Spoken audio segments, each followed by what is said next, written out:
அனைவருக்கும் தமிழ் வணக்கம் மக்களே. இந்த 2026 தேர்தல் பாத்தீங்க அப்படின்னா நல்லபடியா நடந்து முடிஞ்சிருக்கு. இப்போ எந்தெந்த கட்சிகள் எந்தெந்த தொகுதிகளை தன் வசம் வச்சிருக்காங்க அப்படின்ற இன்ஃபர்மேஷன் தெரிஞ்சு போச்சு. அப்பாடா, இதுக்கப்புறம் நமக்கு அவ்வளவுதான், எலெக்ஷன் எல்லாம் முடிஞ்சு போச்சு. இதுக்கப்புறம் எலெக்ஷன் பத்தின எந்த நியூஸும் வராது, இதுக்கப்புறம் நம்ம ஃப்ரீயா இருக்கலாம் அப்படின்னு நீங்க நினைச்சீங்க அப்படின்னா அதுக்கு வாய்ப்பு இல்லை ராஜா. ஏன்னா இதுக்கப்புறம் தான் முக்கியமான சட்ட சிக்கலே இருக்கு. ஏன்டா என்னடா சட்ட சிக்கல் அப்படின்னு சொல்றேன்னா, ஆமாங்க, இதுக்கப்புறம் நாம ஓகே இந்த கட்சி ஆட்சி அமைச்சோம் அப்படின்னு நம்ம நினைக்கிறோம். ஆனா அதுக்கு சட்ட சிக்கல் நிறைய இருக்கு. அந்த கட்சி இல்லாம வேற ஒரு சில கட்சிகள் கூட ஆட்சி அமைக்கலாம். இது போல என்ன ஏது எந்தெந்த கட்சிகள் ஆட்சி அமைக்க வாய்ப்பு இருக்கு அப்படின்றத இந்த வீடியோல நான் ஃபுல்லா டீட்டெயிலா சொல்றேன். மறக்காம இந்த வீடியோ ஒரு செகண்ட் கூட மிஸ் பண்ணாம ஃபுல்லா பாருங்க. கூடவே இது போல இன்ஃபர்மேஷன் அப்படின்னா மறக்காம எங்க நறுக்கு ஒரு சேனலை சப்ஸ்கிரைப் பண்ணிட்டு எங்களை ஃபாலோ பண்ணிட்டே இருங்க. இது போல வீடியோஸை உங்க ஃப்ரெண்ட்ஸ்க்கு நீங்க ஷேர் பண்ணிட்டே இருங்க. அப்பதான் இதை பத்தி நான் புள்ளி கிட்டோம் இன்ச் பை இன்ச்சா அவங்களுக்கு தெரியறதுக்கான வாய்ப்பு அதிகம். வாங்க வீடியோக்குள்ள போகும்.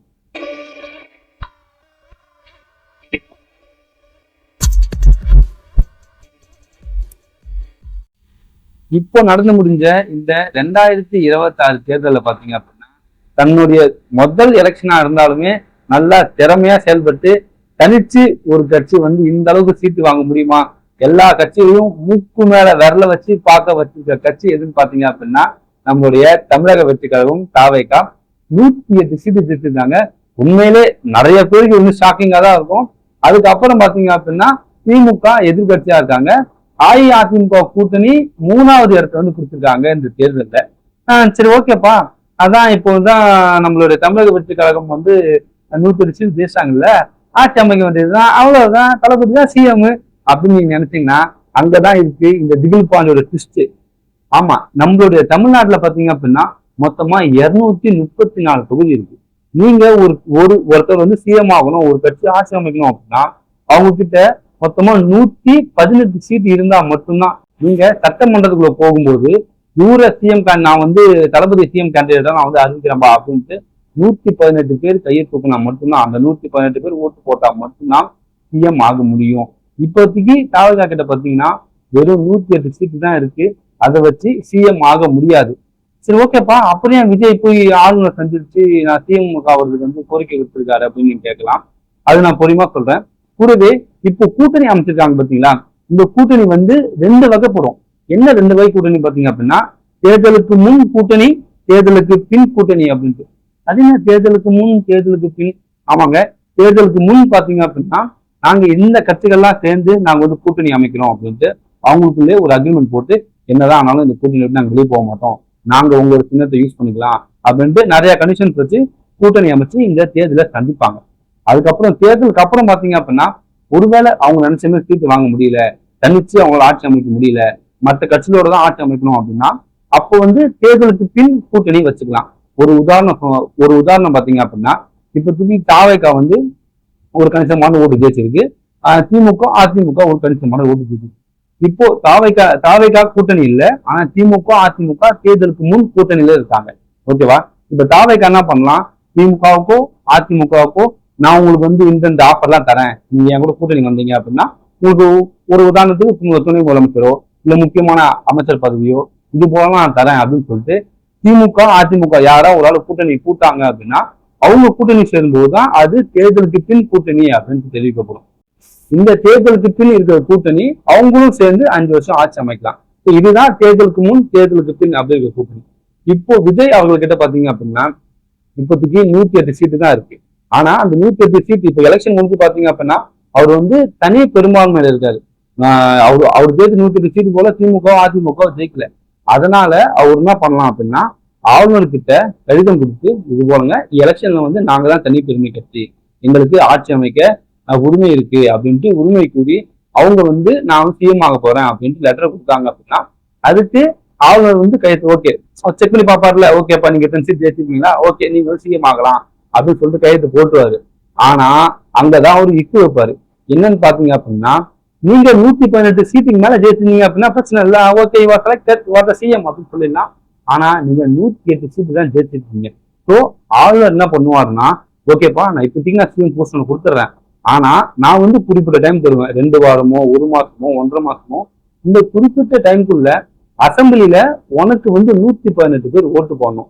விஜய் அவர்கள் சிஎம் ஆகிறதுக்கு 118 பேர் ஓட்டு போட்டாங்க அப்படின்னா நீ வந்து இந்த 5 வருஷம் எந்த ஒரு பிரச்சனையும் இல்லாம ஆளலாம்.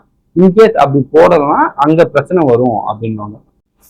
ஸோ அதனால பாத்தீங்க அப்படின்னா விஜய் தற்போதைக்கு சிஎம் ஆனாலுமே இன்னும் சில நாட்கள்ல அவர் வந்து 118 எம்எல்ஏ பெரும்பான்மையை கண்டிப்பா அவர் காமிச்சுதான் ஆகணும். சரி, இப்போதைக்கு ஒரு 108 தானே இருக்கு, அது எப்படி 118 மாறும் அப்படின்னு நீங்க நினைச்சீங்க அப்படின்னா அதுக்குதான் வந்து இந்த அரசியல் வியூகங்கள் ஒருத்தவங்க இருக்காங்க. இல்ல நாமளே கூட சொல்லலாம். ஒரு உதாரணத்துக்கு இப்போ விஜய் வந்து சிஎம் சீட்ல நிரந்தரமா இந்த 5 வருஷம் உட்காரத்துக்கு பாத்தீங்க அப்படின்னா அவருக்கு இன்னும் 10 சீட்டு தேவை. இப்ப பாத்தீங்கன்னா திமுக அதிமுக அவங்க வந்து வரலப்பா, நான் வந்து வரமாட்டேன் அப்படி சொல்லிட்டாங்க அப்படின்னா அதுக்கு அடுத்து அவங்க கூட இருக்கிற கூட்டணி கட்சிகள் எந்த கட்சிகள் அதிகமா சீட்டு ஜெயிச்சிருக்கு அப்படின்னு பாத்தீங்க அப்படின்னா காங்கிரஸ் வந்து 5 சீட்டு ஜெயிச்சிருக்கு. அதுக்கப்புறமா பாட்டாளி மக்கள் கட்சி 4 சீட்டு ஜெயிச்சிருக்கு. அதுக்கப்புறம் முஸ்லீம் லீக், இந்திய கம்யூனிஸ்ட் இவங்க எல்லாமே 2 சீட்டு, பிசிக்காரன் ஒவ்வொரு 2 சீட்டு, இவங்க எல்லாமே 2-1 ஜெயிச்சிருக்காங்க. இப்போ விஜய்க்கு தேவைப்பட்ட சீட்டு 10 சீட்டு. அவங்க ஒருவேளை காங்கிரஸ் கிட்டயோ இல்ல பாமக கிட்டயோ இல்ல வந்து பிசிகா கிட்டயோ இல்ல கம்யூனிஸ்ட் கிட்டயோ இல்ல முஸ்லீம் லீக் கிட்டயோ எல்லார்கிட்டையும் பேசி என் கூட கூட்டணி வந்தீங்க, உங்க கூட்டணி விட்டு நீங்க என் கூட கூட்டணி வந்தீங்க அப்படின்னா நான் வந்து உங்களுக்கு இந்த இது போல ஏதாவது பதவி தருவேன், இல்ல ஏதாவது அமைச்சர் பதவி தருவேன் அப்படின்னு பேசி கன்வின்ஸ் பண்ணி கூப்பிடுறதுக்கான வாய்ப்பு இருக்கு. அப்படி வந்தாலுமே இவங்க அந்தந்த கூட்டணி இப்போ வந்து காங்கிரஸ் பாத்தீங்க அப்படின்னா டிஎம்கே ஒரு கூட்டணி இருக்கு, பாமக பாத்தீங்க அப்படின்னா ஏடிஎம்கே ஒரு கூட்டணி இருக்கு. ஸோ அவங்களுக்குள்ள அந்த கூட்டணி சிக்கல்லாம் வரும். ஸோ அது எல்லாம் அவங்க கரெக்டா கிளியர் பண்ணி ஓகேப்பா நான் வந்து விஜய்க்கு சப்போர்ட் பண்றேன், என்னுடைய ஆதரவு விஜய்க்கு அப்படின்னு சொல்லிட்டு அங்க இருக்க காங்கிரஸ் பாமக எம்எல்ஏக்கள் எல்லாமே விஜய் பக்கம் வந்தாங்க அப்படின்னா விஜய் வந்து இந்த 5 வருஷம் ஆட்சி அமைக்க வாய்ப்பு இருக்கு. சரி, ஓகே, இப்போ வந்து அவங்க வரல, வேற என்ன பாசிபிலிட்டிஸ் இருக்கு அப்படின்னு கேட்டீங்க அப்படின்னா மேபி ஒருவேளை கொஞ்சம் தந்திரமா யோசிச்சு விஜய் கிட்ட இருக்க 108 சீட்டு இல்ல திமுக அதிமுக விஜய் ஓரம் வச்சுட்டு திமுக அதிமுகவுமே கூட்டணி வைக்காம ஒரு அக்ரிமெண்ட் போல நீ வந்து 2.5 வருஷம் ஆண்டுக்கோ, நான் வந்து 2 வருஷம் ஆண்டுக்கிறேன், நாம ஏன் 3வது மனுஷன் ஒரு விஜய் உள்ள விடுவானே, நீ நானும் மாறி மாறி 2 வருஷம் ஆண்டுக்கலாம் அப்படின்னு சொல்லிட்டு அவங்க 2 பேருமே அந்த தேர்தலுக்கு பின் கூட்டணி வச்சு ஏதாவது பண்ணுவாங்களா அப்படின்றதும் ஒரு முக்கியமான கேள்விக்குறி. ஆனா அப்படி வருமானது ரொம்ப ரொம்ப சந்தேகம். ஏன்னா திமுக ஆட்சி உட்கார கூடாதுன்னா அதிமுக நினைக்கும், அதிமுக ஆட்சியில் உட்கார கூடாதுன்னா திமுக நினைக்கும். ஸோ இந்த 2 கட்சிகளுமே ஏதோ ஒரு விதத்துக்காக சமரசம் பண்ணிங்கன்னு காம்ப்ரமைஸ் ஆயிட்டு இந்த எலெக்ஷனுக்காக இந்த 5 வருஷத்தை பங்கிட்டு அவங்க ஆளுவாங்களா அப்படின்றது மிகப்பெரிய கேள்விக்குறி. பட் ஆனா யாரோ வந்து ஆள்றதுக்கு இவங்க ஆள்னா நல்லா இருக்கும் அப்படின்ட்டு சில பேர் கருத்து சொல்லிட்டு இருக்காங்க. ஓகே, சரி, ஓகேப்பா. இப்போ வந்து விஜய் கூட யாரும் கூட்டணி வரல, திமுக அதிமுக சேர்ந்தும் ஆள மாட்டேன்ட்டாங்க. இப்ப என்ன ஆகாம பண்றது அப்படின்னு சொன்னீங்கன்னா அதுக்கப்புறம் தான் இன்னொரு சிக்கல் இருக்கு. என்னன்னு பாத்தீங்கன்னா இப்போ வந்து விஜய்க்கு சிஎம் போஸ்டும் கொடுத்துட்டாங்க. விஜயால ஒரு மாசம் கழிச்சு அவருடைய 118 பெரும்பான்மை காட்ட முடியல அப்படின்ற பட்சத்துல ஆளுநர் என்ன பண்ணுவாரு பார்த்தீங்கன்னா நான் வந்து ஆளுநர் ஆட்சி அமைக்க போறேன், ஏன்னா அசம்பிளியில எந்த ஒரு கட்சியுமே பெரும்பான்மையை காட்டவில்லை, அதனால் அந்த எலெக்ஷன் வந்து செல்லுபடி ஆகாது, மீண்டும் ரீஎலெக்ஷன் செய்ய வேண்டும், அந்த ரீஎலெக்ஷன் செய்ய வரைக்கும் நான் தான் சிஎம் அப்படின்ட்டு ஆளுநரே அந்த சிஎம் பொறுப்புகளை ஏற்று நடத்துவாரு.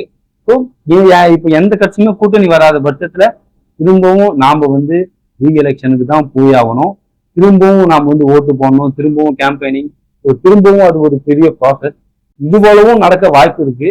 நாம பொறுத்திருந்து பார்ப்போம். ஒருவேளை விஜய் வந்து அவருடைய முதல் எலெக்ஷன்லயே நல்லா சூப்பரா ஜெயிச்சது போல இந்த வாட்டியும் நல்ல அரசியல் வியூகங்கள்லாம் விதித்து தனக்கு சேர வேண்டிய அந்த 118 பெரும்பான்மையை காட்டுவாரா?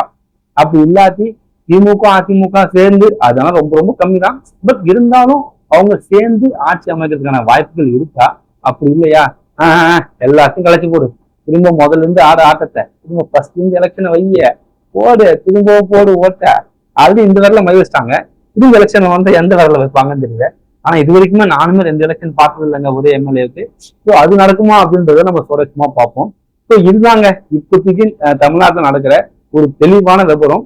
இதுல ஏதாவது ஒரு சந்தேகம் இருந்ததுன்னா மறக்காம கமெண்ட் பண்ணுங்க, நான் உங்களுக்கு அதை தெளிவா கிளியர் பண்றேன். ஸோ இது போல வீடியோக்கள், தெளிவான வீடியோக்கள் நீங்க பார்க்க ஆசைப்பட்டீங்கன்னா மறக்காம எங்க பேஜை சப்ஸ்கிரைப் பண்ணிட்டு எங்களை ஃபாலோ பண்ணிட்டே இருங்க. இந்த விஷயங்கள்லாம் தெரியாத உங்க ஃப்ரெண்ட்ஸுக்கு இந்த வீடியோவை ஷேர் பண்ணிட்டே இருங்க. அப்பதான் உங்க ஃப்ரெண்ட்ஸுக்கு இது போல விஷயமும் தெரிய வரும். நான் மீண்டும் உங்களை இது போல இன்ட்ரெஸ்டிங்கான கூடவே முக்கியமான இன்ஃபர்மேஷன் சந்திக்கிறேன். அது வரைக்கும் உங்களிடம் இருந்து விடைபெறுவது உங்கள் அழகரசன்.